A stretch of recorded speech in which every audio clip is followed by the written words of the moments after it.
Kas man yra ekologija? Galiu atsakyti paprastai ir labai suprantamai. Ekologija tai paprasčiausia logika, vienintelis būdas gyventi, tiesiog gyvenimas, tobulėjimas, siekiamybė, o visa, kas naikina ekologiją, yra žmogaus priešas, žudantis tiek mus, tiek planetą. Aišku, taip pat galintis pagelbėti, gana paslaugus ir reikalingas priešas, tol, kol naudojamas tinkamai, sąmoningai ir atsižvelgiamai į sveiką protą. Ekologija tai sveikas protas. Šiuo metu daug žmonių pradėjo atsižvelgti į ekologiškesnį gyvenimą, kuriami įvairūs projektai, plėtojamos technologijos padėsiančios žmogui sutarti su mūsų planeta, plėtojama švaresnė aplinkai draugiškesnė energija, transportas, aktyvi gyvensena ir taip toliau ir taip toliau. Žinoma, vis dar susidurime su daug problemų. Vieni nekreipia jokio dėmesio į esamą situaciją, kiti anaiptol kovoja, kelia streikus, skatina žmonės išlipti iš letargo miego, pažiūrėti, ką mes darome su mūsų planeta, dar kiti ieško ko patogesnių ir prieinamesnių būdų, kaip stipriai nepakeičiančio laikinio gyvenimo stiliaus jį pritaikyti, išnaudoti ir palaužti taip, kad jis taptų draugiškesnis tiek mums, tiek aplinkai, tiek technologiniam progresui ir žmogaus norui pažinti, kurti.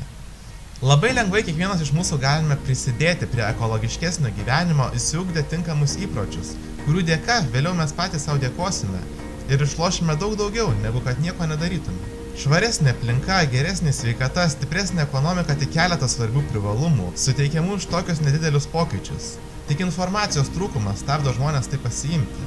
Yra daugybė kelių į ekologiškesnį gyvenimą, kaip sąmoningas transporto naudojimas, elektros energijos taupimas, rūšiavimas, paprasčiausios gulinčios ar blaškomos vėjo šiukšlės pakėlimas, padėjimas ten, kur vieta, plastiko vartojimo mažinimas. Šiandien vis dėlto trumpai pristatysiu maistą, mitybos įpročius, kasdienius pasirinkimus, kurie prives prie ekologiškesnio ir ekonomiškesnio gyvenimo, bei avansų už tai geresnės sveikatos. Visų pirma ir pradėsiu nuo sveikatos temos, nes be abejo, kiekvienas turime pradėti nuo savęs. Labai girdėta, pagaminta Lietuvoje, užauginta Lietuvoje, ekologiška, organiška, tokie produktai parduotuvių lentynose dėl akies patraukimo žymimi įvairiomis žaliomis etiketėmis ir dažniausiai kiek aukštesnė kaina. Vietiniai produktai, viskas aišku, tačiau ekologiškieji? Kas tai? Paprasčiausiai tai ekologiniuose ūkiuose užauginti ir be sintetinių maisto priedų gaminti produktai. Tokių produktų rinkimasis yra žingsnis prie sąmoningesnio vartojimo. Koks pagrindinis ekologinio ūkininkavimo tikslas? Tikslas aiškus – kuo mažiau pakenkti gamtai. Šį tikslą bandoma pasiekti užtikrinant dvi svarbiausias sritis. Tai pirmas sritis – aplinkos tausojimas, tai reikštų, kad nenaudojama sintetinių trąšų, pesticidų ir kitų techninių medžiagų, žemė gerinama organinėmis trąšomis, taikoma sėjomaina, su ligomis ir kenkėjais kovojama biologinėmis priemonėmis, vystant augalininkystę siekiama išlaikyti rūšių įvairovę ir ekologinį balansą aplinkoje, taip mažinant kenkėjų ir ligų protrūkius. O antra užtikrinama sritis yra gyvūnų gerovė. Tai vystant gyvulininkystę svarbiausia yra atsižvelgti į gyvulių laikymo sąlygas ir šėrimo aspektus, ypatingą dėmesį skiriant gyvulių aprūpinimui, pakankamai geros kokybės ekologiškų pašarų kiekiu bei tinkamai veterinariniai priežiūrai. Na ir žinoma, nerašytas tikslas, kuris automatiškai pasiekiamas užtikrinant paminėtuosius. Tai visi šie produktai tiek šviežesni, tiek sveikesni, pilnavertiškesni ir skanesni, žodžiu tinkamiausi žmogui. Taip, pilnavertiškai augdami daržovės ir vaisiai įsisavina įvairių vitaminų ir mineralų, užtikrintas mažesnis susikaupusių nitratų kiekis, taip pat tokie ūkiai įkurti toliau nuo kelių, gamyklų, tai jau automatiškai mažiau kenksmingų medžiagų. Pilnavertiškai auginamų gyvulių mėsa yra vertingesnė. Jie nepatiria nuolatinio streso, kokybiškiau vystosi, mažiau serga, natūraliai auga svarbiausiai. Lygiai tas pats su vištomis, jų kiaušiniais. Naminių, gerai augintų ir laisvai bėgiojančių vištų kiaušinių ir judėti negalinčių narvuose uždarytų vištų kiaušiniai skiriasi kardinaliai, jau vien skonis nepalyginamas. O grįžtant prie maisto priedų, tai taip pat įvairiais mitais apipinta tema. Ar tai tikrai blogis? Tikrai ne. Bet žinoma, jo yra.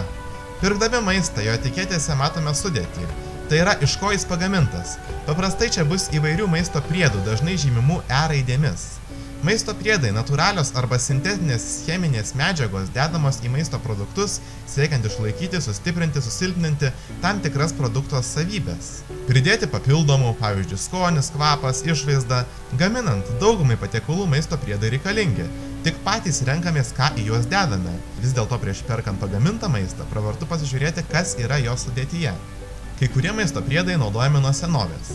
Pavyzdžiui, konservavimui naudojamas actas, Sūdymui naudojama valgomoji druska, vyndarystėje naudojamas sieros dioksidas. Antroje 20 amžiaus pusėje vystantis maisto pramoniai pradėta naudoti daug naujų, tiek natūralių, tiek sintetinių maisto priedų. Svarbu ne tik suprasti, ką dedame į save, bet ir neapsikrauti savęs įvairiais mitais. Kaip kad visi maisto priedai yra chemikalai, nors tai tiesa, viskas yra sudaryta iš cheminių medžiagų, tiek aplinka, tiek mes patys, taigi verčiau rinkti žodį natūralūs arba sintetiniai, žmogaus sukurti. Prisiminkite, kad nuodingi maisto priedai yra uždrausti ir niekas tokių dalykų į maistą nededa. Vis dėlto, ne visų jų šalutiniai poveikiai pilnai ištirti ir vienaip ar kitaip organizmą žaloja. Be to, grįžtant prie ekologiškumo, sintetinių produktų gamyba ne visad tokia draugiška. Įvairių šalių leidžiamų maisto priedų sąrašai skiriasi. Sprendimas leisti naudoti maisto priedą nėra absoliutus. Jei išaiškėja, kad maisto priedas nėra saugus, jis gali būti išbrauktas iš leidžiamų vartoti priedų sąrašo. Maisto priedo sauga gali priklausyti ne tik nuo pačios cheminės medžiagos savybių, bet ir maisto priedo šaltinio, gamybos technologijos, priemaišų. O siekiant palengvinti šių medžiagų naudojimo priežiūrą bei vartotojų informavimą, maisto priedai yra klasifikuojami, priskiriant kiekvienam numerį. Europos Sąjungoje tai yra E numeris, kuris tikrai girdėtas. Savaime aišku, kad vis dėlto geriau rinktis pilnavertiškai užaugintus produktus ir iš jų gaminti patiems namie. O perkant įvairius gaminius atsižvelgti, kad juose vis dėlto būtų mažiau sintetinių maisto priedų. Kad tai būtų lengviau, vienas iš pokyčių, kurį tikrai galime padaryti, tai esant galimybei dažniau rinktis vietinius maisto produktus. Taip prisidėsime prie vartotojiškumo mažinimo, nes vietinę maistui atvežti nereikia tiek daug transporto. Taip pat paremsime vietinius gamintojus, kurie toliau galės plėtoti savo veiklą, prisidėsime prie šalies ekonomikos, o taip pat pirkdami prekes, pavyzdžiui, turgelyje ir sutaupysime. Na vis dėlto šiuo atveju galima ginčytis, reiktų atsižvelgti iš ko perkame, nes, pavyzdžiui, ekologiniuose turgeliuose kai kurių produktų kainos kiek aukštesnės. Vis dėlto jo žemesnės neekologinės alternatyvos prekybos centre, tačiau argi neverta investuoti į kokybę. Be to daug yra ir tikrai mažesnėmis kainomis produktų, kurie kokybė, šviežumo ir skonio atžvilgių lenks prekybos centrų alternatyvas. Žodžio, visuomenė plėtojant į vietinius išteklius tampa tiek žymiai mažiau vartotojiška, tiek sėkmingesnė, pranašesnė.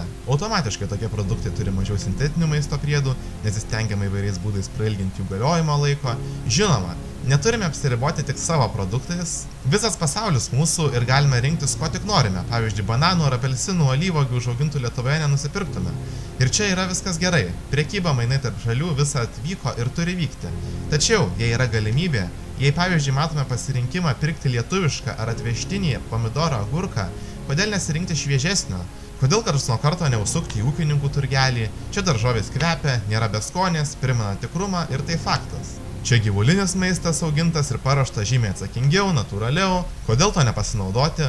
Manau, tai verta dėmesio. Pamatysite, kiek nuostabių dalykų yra visai šalia, kuriuos pamėgsite ir nenorėsite grįžti atgal. O taip pat paremsite gamintojus siekiančių šio tikslo, siekiančių suteikti kokybišką, šviežią, tikrą prekę. Taigi remkime tokius žmonės ir čia tinka ne tik su vietinė produkcija. Yra žmonių plėtojančių šviežiamis, mažiau apdorotomis kitų šalių gerybėmis, įvairiais vaisiais ir taip toliau, kurie nėra supurkšti ir vis dėlto paprastai jų trumpesnis galiojimo laikas. Kartais paremkime tiek žmogui, tiek aplinkai draugišką prekybą, nebijokime bandyti, dar kartą pakartoju, nesuvaržykime savęs. Leiskime savo retkarčiais nesekti, ką valgome, tačiau tai neturi patapti įpročiu ir gali likti tik tais vienetiniais kartais. Esant galimybę, ją išnaudokime, pasiimkime, ką suteikiame, mąstykime. Nesielkime lyg nemąstančios būtybės, nes taip patys save žalojame. Leidžiame mumis naudotis ar tiesiog pamirštame, ar norime ko nors geresnio. Vartodami kokybišką maistą būsime sveikesni, žymiai mažiau sirgsime, automatiškai sumažės vaistų poreikis, kurie nėra draugiški tiek kainos, tiek aplinkos atžvilgiu, tačiau yra būtini ir reikalingi, kai jų tikrai reikia. Taigi tokia mano pristatymo žinutė ir trumpas ekologiško gyvenimo apibendrinimas, kurį kiekvienas galime suprasti per savo prizmę. Tačiau esmė ta pati. Gyventi taip, kad nenaikintume savo aplinkos, bendrijos, ekosistemos, o kaip tik jai padėtume plėstis. Tai sugrįžta atgal, padeda mums patiems. Pradėkime nuo savęs, atsakingiau vartokime ne tik maistą, bet ir elektrą, vandenį, transportą. Vienas žmogus išnaudodamas visą savo gyvenimą bendram tikslui daug nepakeis, galbūt įkvėps. Tačiau daugybė žmonių padarančių nors kelis pokyčius prisidėję prie bendro tikslo pasieks žymiai daugiau, taigi palaikykime vieni kitus. Taip, sveika konkurencija yra gerai, tačiau beprasmis blaškymasis pavieniui niekur nenuves ir Sizifo akmens taip ir neužridens. Domėkimės, kas vyksta aplink, būkime pilnaverčiai savo planetos gyventojai ir nesuvaržykime savęs ją naikindami.